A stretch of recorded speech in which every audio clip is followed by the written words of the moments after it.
salt water under an electric current. It's a chemical process used to produce important basic materials for industrial use. Here we break down brine using electric current into sodium and chlorine. The process is called electrolysis. West of Hamburg is Europe's largest chlorinated organics production plant.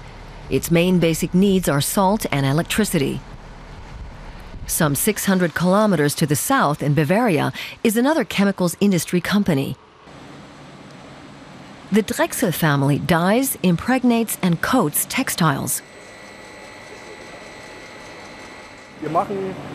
We make technical products for all kinds of sectors, starting with solar protection textiles, everything for windows like shutter slats or rolling shutters.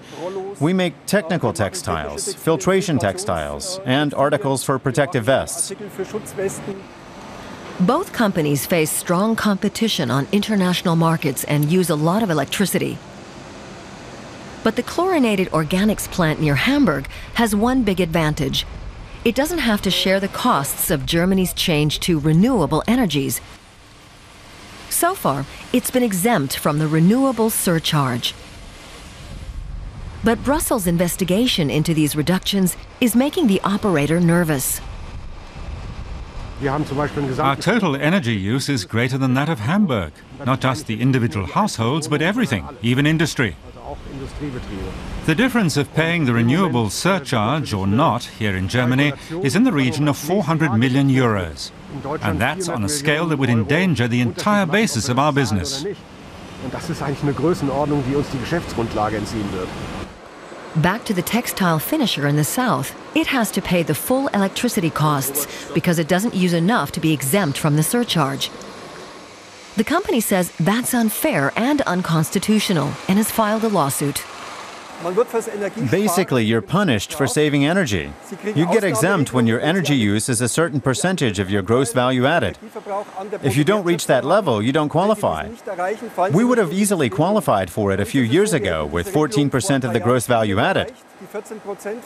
But we've had energy saving measures for many years, and now we're under 10%.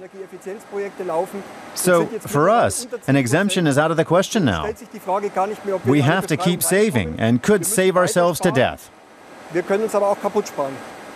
But increasingly, companies are opting not to save energy in order to get the exemption from the Renewables surcharge. There are 2,700 companies this year alone, but the EU may put a stop to that.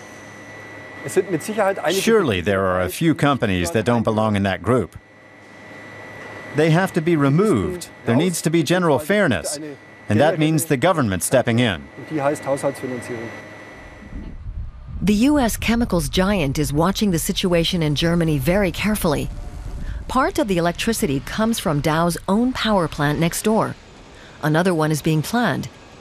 But in the long term, the company's investments are dependent on the energy price and whether it'll remain exempt from the surcharge.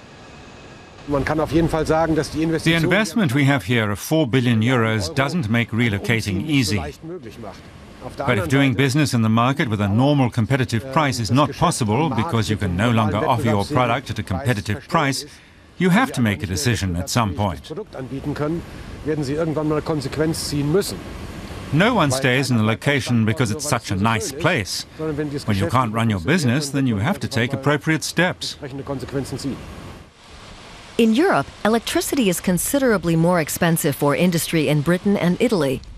Germany's energy prices, including surcharges, are roughly average. In France, electricity costs industry less. Dow looks somewhat wistfully at the neighboring Stade nuclear power plant, which produced the needed amount of electricity, but it was taken offline 10 years ago.